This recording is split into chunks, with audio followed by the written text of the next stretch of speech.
Y arrancamos en la última jornada de la TUCIL con Susana Domínguez, ingeniera forestal y presidenta de Bosques Sin Fronteras. Así que os dejo con ella y sabéis que la conferencia, aparte de los que estamos aquí, luego también está grabada y la gente la puede disfrutar durante todo el año en la página web de latucil.es. Os dejo con Susana. Gracias. Gracias. Bueno, le estaba comentando que me han hecho una broma un poco así como que esto no funciona, que esto tal, que no sé cuánto, no encontramos tu conferencia, pero bueno, al final son muy simpáticos y me la han arreglado y todo bien, o sea que se lo agradezco mucho y nada, muchas gracias por la invitación. Siento que haya poca gente porque creo que se lo van a perder, no es por nada, pero mola mucho mi conferencia porque son árboles especiales como vosotros, personas especiales que les gustan las cosas especiales, ¿no? Entonces creo que es un punto interesante. Yo os iba a hacer antes una pregunta, antes de meternos en faena, quería haceros una pregunta. ¿Cuánta gente, por ejemplo, va a una iglesia románica o una iglesia gótica y sabe que es románica o sabe que es gótica? O sea, no sé, ¿cuántos vosotros? A ver, levantar la mano. Casi todos, ¿verdad? Oye, es que hemos estudiado, ¿no? en la escuela, ¿no? Nos han enseñado un poco qué es eso, ¿no? Y luego tenemos también mucha gente, muchos guías que hemos ido muchas veces a, no sé, pues a la ermita de fulanita y nos la han enseñado, o a la iglesia o a la catedral fulana o mengana, ¿no? Y nos han enseñado lo que es un arco de herradura, ¿verdad? Y lo que es todas las características de esas construcciones. A nivel turístico, eso está muy, muy elaborado. La prueba de que los árboles son los grandes desconocidos es que aquí hay muy poca gente, ¿no? Porque realmente no sabemos casi nada de los árboles y nos resulta curioso que alguien nos diga, oye, vamos a ver un árbol. Y tú, hay mucha gente que dice, he visto un árbol, he visto todos, ¿no? Porque a mí eso me lo han dicho. ¿Qué significa eso de voy a ver un árbol? O sea, y claro, pues esa parte yo creo que es la que nos estamos perdiendo de la parte educativa y turística, ¿no? De muchas veces de los lugares a los que vamos. Vamos a bosques y solamente sabemos las especies, la mayoría, que ya es bastante, ¿no?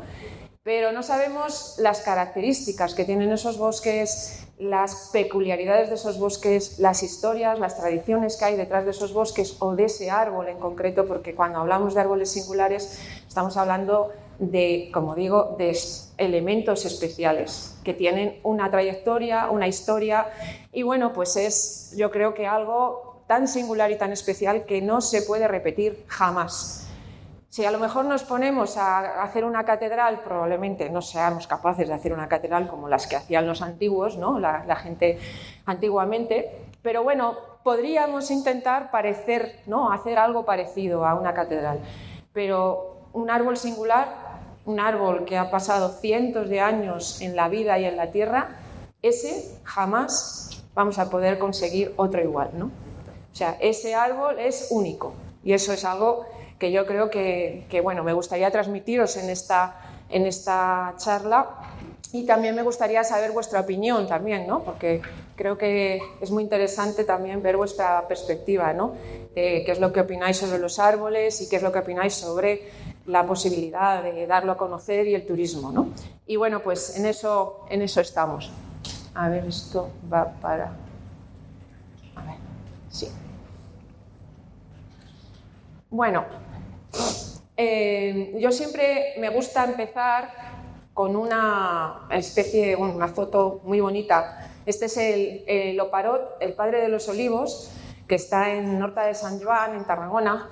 Y bueno, pues aquí vemos al dueño, este señor de aquí, este es el dueño del árbol. Y bueno, todos los demás, pues uno sería el alcalde, seguramente la gente importante del pueblo. Y estaban ahí colocados vestidos de domingo para hacerse una foto con el elemento o con el personaje más importante del pueblo. Para ellos era especial. De hecho, este señor, el señor del bigote, es el que salvó el árbol en la guerra civil de que fuera cortado para leña. Y él se puso delante y dijo, me tenéis que matar y si me matáis, entonces podéis cortar el árbol, ¿no? Entonces, gracias a eso, pues este árbol sigue todavía ahí, ¿no? Entonces, esto de proteger los árboles y de conservar la naturaleza no es no es algo que sea moderno, sino que hay gente que gracias a ellos hemos conseguido mantener ese patrimonio o que ese patrimonio hubiera podido llegar a sus predecesores, a la gente que de alguna manera son los que han heredado, ¿no? esa finca y ese árbol, ¿no? Entonces, casos como este hay por toda España y por todo el mundo, y gracias a esas personas pues tenemos estos monumentos tan especiales y tan maravillosos, ¿no? Luego, los árboles singulares no es una cosa única, o sea, es decir, desde antiguo, como he dicho, ya se consideraban algo especial, ¿no? Entonces, hay civilizaciones que seguían manteniendo, y además existen escritos de Plinio, de árboles de encinas y de árboles en concreto que crecían y eran especiales, ¿no? Y de hecho, pues por ejemplo, esas descripciones de los grandes viajeros que había a lo largo del tiempo, pues han encontrado también pues descripciones muy antiguas, ¿no? Sobre baobabs y sobre muchas especies interesantes, ¿no? Fijaros que hay una descripción muy interesante de Luis de Cadamosto, que decía que encontró en Senegal baobabs de circunferencia de más allá de 33 metros, ¿no? Entonces, estos baobabs ahora no existen, o sea, no se ha encontrado ninguno que tenga probablemente pues ha muerto o no se han encontrado. Hay muchos de ellos con unas circunferencias enormes, ¿no? Eso es verdad. Pero bueno, lo importante es que nos demos cuenta que el árbol siempre ha tenido una atracción especial para el ser humano, ¿no? Y para el hombre. Y sin embargo, esa parte, la parte un poco turística o educativa, pues se ha ido un poco diluyendo, ¿no? Y realmente pues le da más importancia a las aves, a los animales, que a mí me parece fenomenal, pero me parece mucho más difícil ver un animal o ver un pájaro que ir a ver un árbol. Es mucho más sencillo ir a ver un árbol, sobre todo cuando te lo explican y cuando te dan pues unas pautas interesantes, ¿no? Que ahora hablaremos de ellas, ¿no? Al igual que Humboldt, por ejemplo, que también destacó el drago de la Orotava. Este drago ahí está el grabado, que se descabezó debido a un huracán y bueno, pues ese árbol pues ya no existe, ¿no? Entonces, bueno, los tejos, por ejemplo, los tejos también son árboles que han levantado siempre pues mucho interés. ¿Por qué? Pues porque por la edad, ¿no? Esa edad tan impresionante que bueno, en algunos casos se considera que son exageradas, en otros casos pues pueden ser, pero bueno, hay también mucha leyenda, mucha mitología con el tema de las edades de los tejos, ¿no? Entonces, bueno, puede ser, pero de hecho milenarios sí que hay muchos milenarios, ¿no? Bueno, entonces, con toda esta pequeña introducción, ¿qué es lo que quiero decir un poco, ¿no? Los árboles tienen un marketing que no tienen otros seres vivos, ¿no? Dentro del planeta, y es que son los seres vivos más grandes y más viejos del planeta, y a veces no nos damos cuenta. Entonces, estos seres vivos que son tremendamente ancianos y que además desarrollan unas estructuras únicas, son los reyes del cielo, ¿no? O sea, un árbol es el rey del cielo. En la conquista del cielo la tienen los árboles. Los arbustos, las otras plantas conquistan el suelo, pero el árbol conquista el cielo, ¿no? Y yo creo que ese marketing de los árboles tenemos que saber venderlos, tenemos que saber comunicarlo. Más que nada porque yo tampoco tengo un especial interés en el turismo, me dedico más bien a estudiar árboles y yo tengo una consultora y nos dedicamos a estudiar y ayudar a los ayuntamientos a gestionar los árboles y a los particulares. Yo el interés que tengo sobre todo es que creo que el turismo, la comunicación sobre los árboles, lo que nos va a ayudar es a entenderlos mucho mejor y a conservarlos y sobre todo, a ponerlos en valor. Porque creo que falta en la sociedad esa postura y se olvida muchas veces que los árboles son, como digo, los seres vivos más viejos y más grandes del planeta. Y me duele mucho que haya esa ignorancia tan completa con respecto a los árboles. Y creo que eso puede ayudar a mejorar la sociedad y a ponerlos en valor y realmente a convivir con ellos, ¿no? Los árboles nos dan muchísimos beneficios y yo creo que mi interés sobre todo es que esos beneficios se conozcan. Y de la forma que se pueden conocer quizá es llevando a la gente a los árboles, enseñándoles, dándoles esa información tan interesante que tiene cada uno de ellos. ¿Qué es lo que ocurre? Aquí faltan recursos originales para interpretar los árboles y faltan también gente especializada que sepa hablar de árboles. Igual que vamos a ver, como digo, una catedral y decimos esta es una columna jónica o un arco de herradura y la gente sabe lo que es eso y por lo menos se le explica. Y hay guías buenísimos que te enseñan arquitectura y te enseñan muchísimas cosas. Aquí nos faltan personas que tengan esa información y esa comunicación y esa educación para poder dar ese valor añadido, ¿no? al recurso. El tema de la edad es un tema muy interesante, ¿no? Pero así como el tema de la edad, que es el recurrente, el que todo el mundo habla, pues hay otras muchas cosas, ¿no? Por ejemplo, en este caso, este es un alcornoque que está en Lugo y este árbol, por ejemplo, fijaros el desconocimiento tan grande que hay en todo, ¿no? O sea, la valla está pegada prácticamente al árbol. Eso está muy mal hecho. O sea, este es un recurso turístico mal planteado. El cartel está pegadísimo a lo que es también al tronco. En el cartel lo único que se dice es que es un alcornoque, que es muy grande, tal, que tiene este tamaño, y no se habla de esa, digamos, esa bacteriosis o esa protuberancia que le ha salido en la base, que eso, bueno, pues eso puede ser debido precisamente a las abusivas, lajas que le han ido quitando del alcornoque, que se le han infectado por falta de cuidado y que haya podido generar eso, ¿no? Entonces, hay detrás historias que son interesantes, que a la gente le puede interesar por qué tiene esta forma, qué es lo que ocurre, qué es lo que ha ocurrido dentro del árbol, cómo se ha generado ese problema o ese tumor, ¿no? esa protuberancia. Entonces, todo ese tipo de cosas son las que faltan, ¿no? Porque no se dice nada, no se dice porque no se conoce ni tampoco se piensa nada, ¿no? ¿Cuántos de vosotros tenéis una historia así especial, ¿no? con los árboles? ¿Hay alguien que tenga algo así que contar de una experiencia vital? ¿No tenéis ninguna? Bueno, yo estoy segura que tenéis, vamos, fijo, no me lo creo.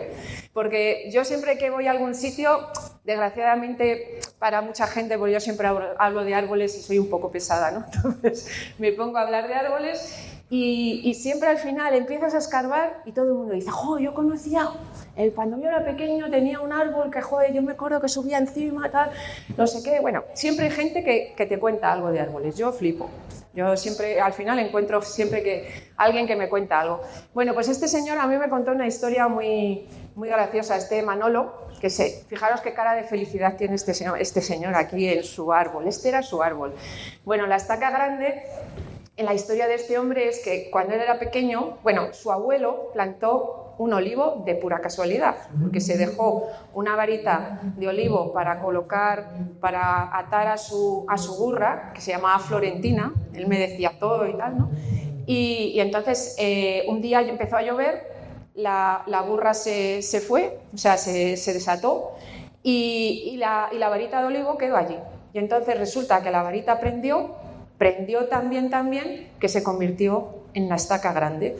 Y a partir de ahí él dice que gracias a esa primera estaca grande, esa estaca que prendió, pues que su familia empezó a plantar olivos en esa finca y que gracias a eso, la riqueza de su familia, vamos, que se la debía en parte a esa casualidad, ¿no? A esa estaca que le llaman estaca grande, ¿no?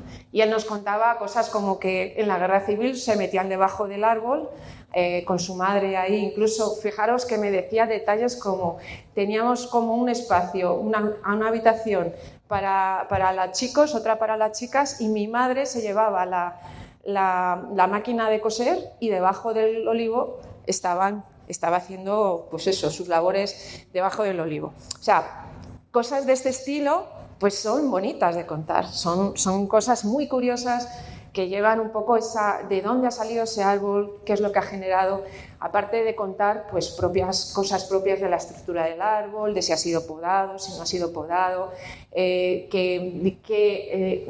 crecimiento se ha tenido, por dónde está teniendo más, digamos, está creciendo más, está creciendo menos, el por qué. O sea, se pueden contar muchas cosas de los árboles, muy interesantes, ¿no?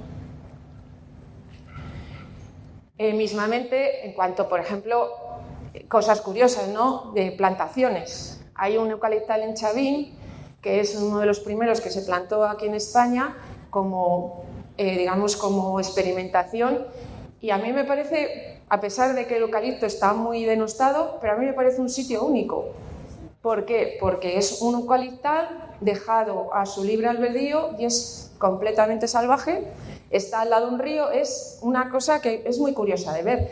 Y este eucaliptal tiene digamos, una historia, tiene un porqué, ¿no? Cuándo se plantó, por qué lo hicieron, de qué forma, de dónde han venido esas plantaciones, de qué zona de Australia. O sea, tenemos muchas cosas que contar, ¿no? Y también tenemos que contar que a lo mejor el eucalipto está mal metido en muchos sitios, efectivamente, podemos contar muchas cosas muy interesantes sobre los árboles a la gente que viene a visitarnos, ¿no?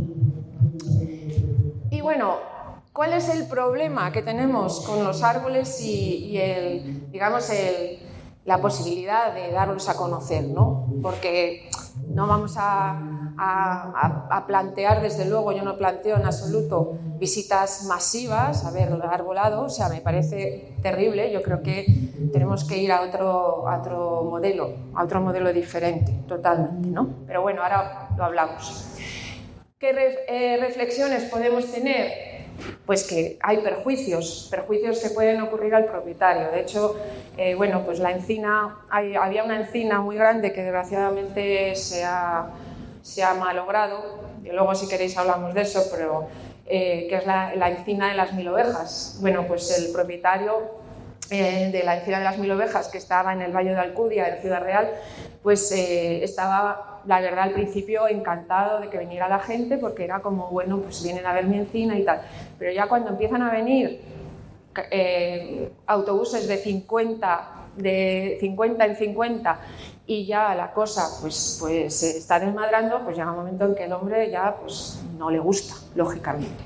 Entonces, el problema de todo esto es que los perjuicios del propietario, hay muchas alteraciones, hay muchos problemas incluso del propio árbol, debajo del propio árbol se genera compactación en el suelo y eso es peligrosísimo, ¿no? Para los árboles, porque las raíces de alguna manera, bueno, al compactarse no tienen suficiente oxígeno y bueno, realmente es un problema gravísimo para árboles singulares, sobre todo árboles ya centenarios, porque en ese modelo de posible turismo pues se puede generar un perjuicio tremendo, ¿no?, al árbol. Entonces, bueno, estas cosas hay que reflexionarlas y hay que saber un poco cómo gestionar ese turismo, pero yo estoy convencida que se puede hacer bien. Entonces hay mucha gente que te dice que no, que es mejor no decir nada, que tal, pero bueno, vamos a ver algunos ejemplos y hablamos, ¿eh? Bueno, los beneficios están claros, los perjuicios también, ¿vale? Los perjuicios, la pérdida de calidad un poco del espacio natural cuando hay turismo masivo, ¿vale? Y bueno, podemos ver casos ahora, ¿no? Por ejemplo, el abuelo es un castaño en el castañar del Tiemplo, es uno de los árboles más viejos que tiene el castañar, es un árbol que está, bueno, prácticamente vamos a decir, no está en las mejores condiciones porque es un árbol que ya está decadente, ¿eh? O sea, es un árbol que ya tiene, es un árbol viejo, con una vejez y que, bueno, pues está realmente vivo a partir de la cepa, ¿no? Que va generando nuevos brotes, pero claro, lo que no le viene nada bien a un árbol así es que la gente empiece a pisar por todas las zonas, ¿no? Entonces, en el Castañar del Tiemblo tienen un problema de gestión importante, porque está muy cerca de Madrid, porque además tiene, bueno, pues es un sitio muy especial, muy bonito, es un castañar además de los únicos que hay en el sistema central tan cercanos a Madrid y claro, pues tiene muchas visitas, entonces tiene un problema de gestión realmente grave que hay que solucionar.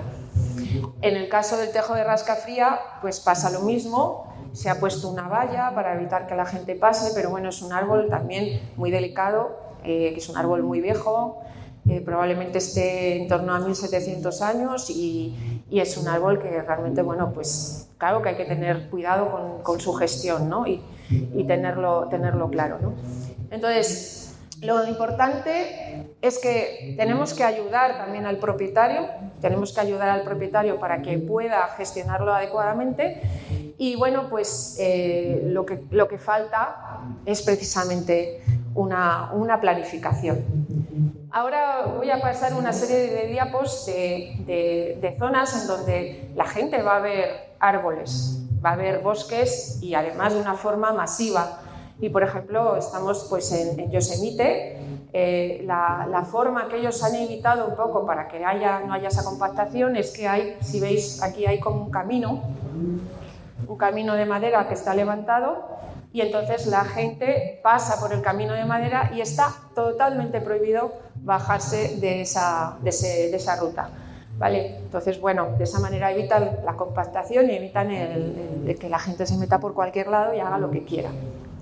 Vale, en el caso del Drago d'Icod, por ejemplo, también otro árbol muy visitado, pues ahí han hecho un parque, el Parque del Drago. Antiguamente pasaba muy cerca la carretera, el árbol empezó a debilitarse bastante también por muchas visitas y este árbol, por ejemplo, está alrededor del Drago, también hay una especie de, bueno, como de tarima de madera para evitar también que se compacte el suelo y para evitar problemas, ¿no? Entonces, bueno, se han ido poniendo soluciones, también es verdad que a base de que haya problemas, se han ido poniendo soluciones, pero también se pueden hacer previsiones para evitar esos problemas, ¿no?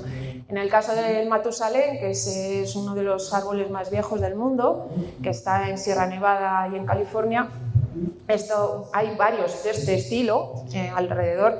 Está en una zona bastante difícil de llegar y bueno, pues en general no se dice dónde están esos árboles. Entonces tienes que ir con alguien, con un guía especializado que te lleva, ¿de acuerdo?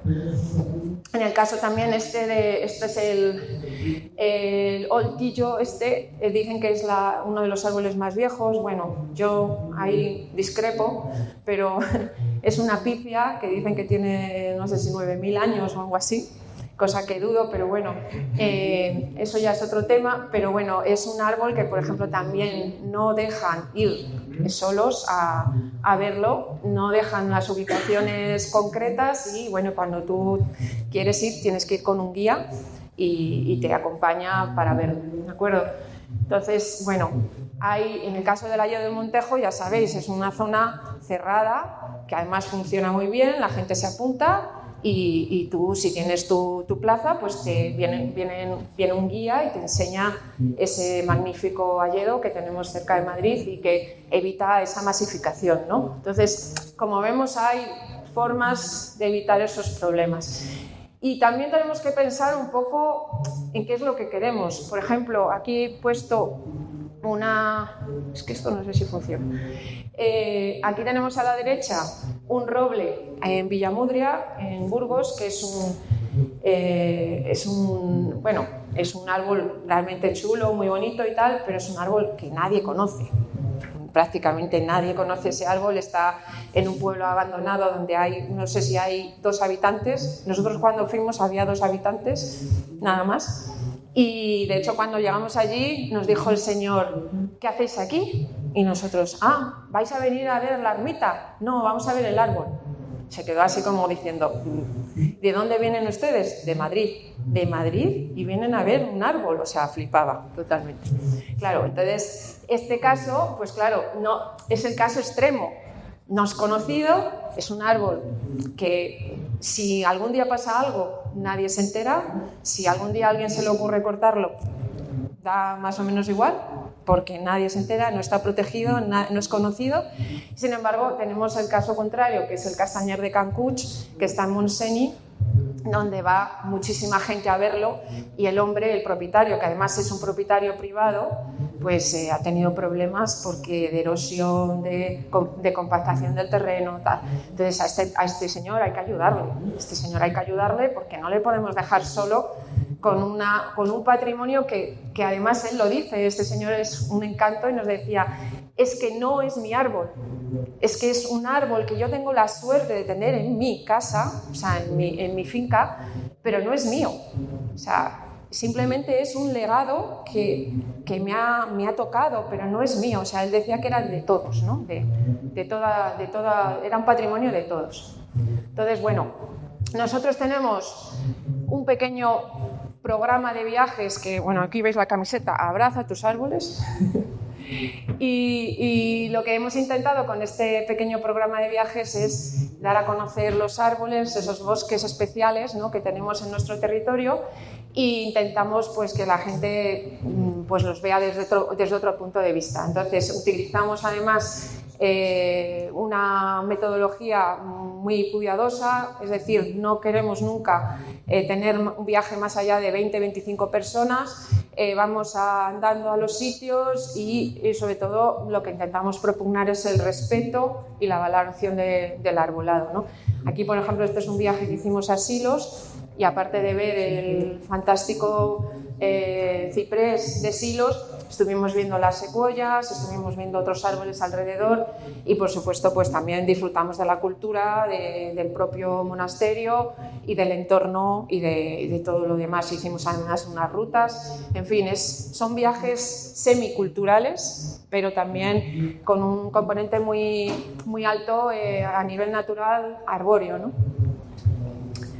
De hecho, tenemos ahora un viaje que, ya que estamos aquí, os lo voy a presentar. Vamos a irnos a ver los 2 bosques del año.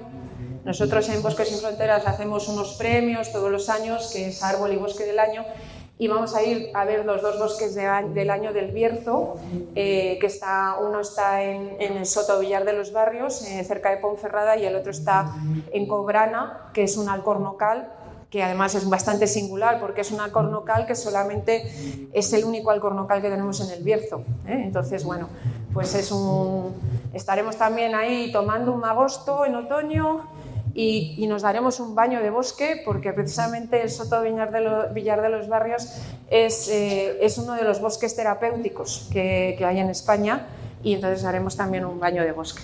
Entonces, bueno, pues esa es un poco nuestra última propuesta.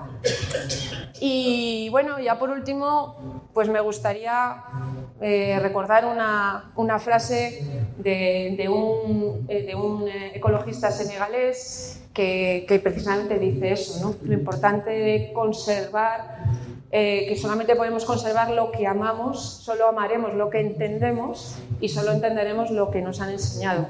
Entonces yo creo que es importante entender un poco que nuestros árboles necesitan un poco de ese conocimiento y esa posibilidad de ponerlos en valor para que podamos seguir, para que las generaciones futuras puedan de alguna manera seguir conservando lo que nos han legado muchísima gente.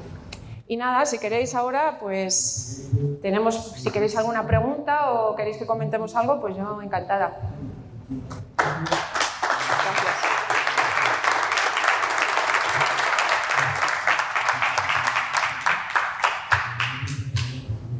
¿No tenéis preguntas? Sí, ahora justo al final de la charla has hablado de que era un árbol terapéutico del Bierzo. Bosque. Bosque terapéutico Sí. ¿Qué características tiene un bosque para que se le dé esa condición? Muy bien. Pues mira, un bosque terapéutico es un sitio en donde, por supuesto, hay mucha naturaleza, se necesita que exista una gran biodiversidad también, pues para que de alguna manera las personas que vayan allí vayan, intentando tener todos los sentidos, despiertos, ¿no?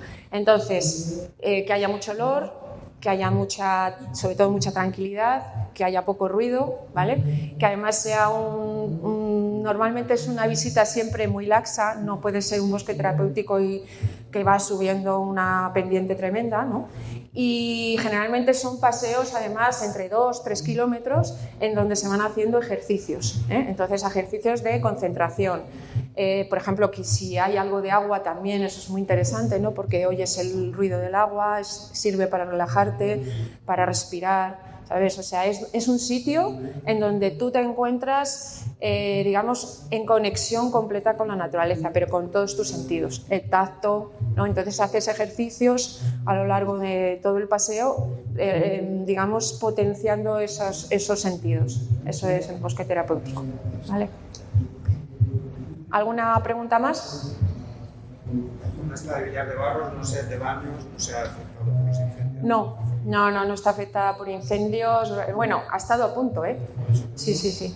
De hecho, lo estuvieron defendiendo Ahí hay una asociación, Bierzo Vivo, con la que nosotros estamos colaborando para el viaje, que de hecho parte del dinero va a ir a la asociación Bierzo Vivo y a la asociación de Zofredal, porque todos los beneficios que se saquen se van a emplear en las asociaciones locales, porque el problema que tienen muchas veces estos bosques es que como no se mantengan, y mantenerlos, ¿qué significa? Protegerlos, o sea, pues a lo mejor hacer una banda de protección alrededor para que si viene un incendio, pues oye, no vaya directamente al bosque, y luego, bueno, mantener los caminos, mantener un poco las cosas adecuadamente limpias, ¿no?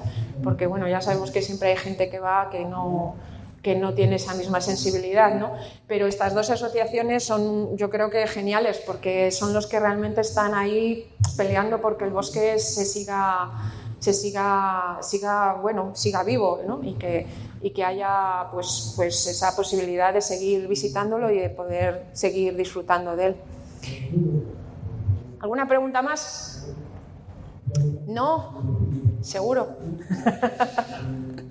Bueno, pues nada, ha sido un placer. Ya sabéis dónde me tenéis. Si tenéis algo que hacer con los árboles, pues llamadme, porque yo encantada.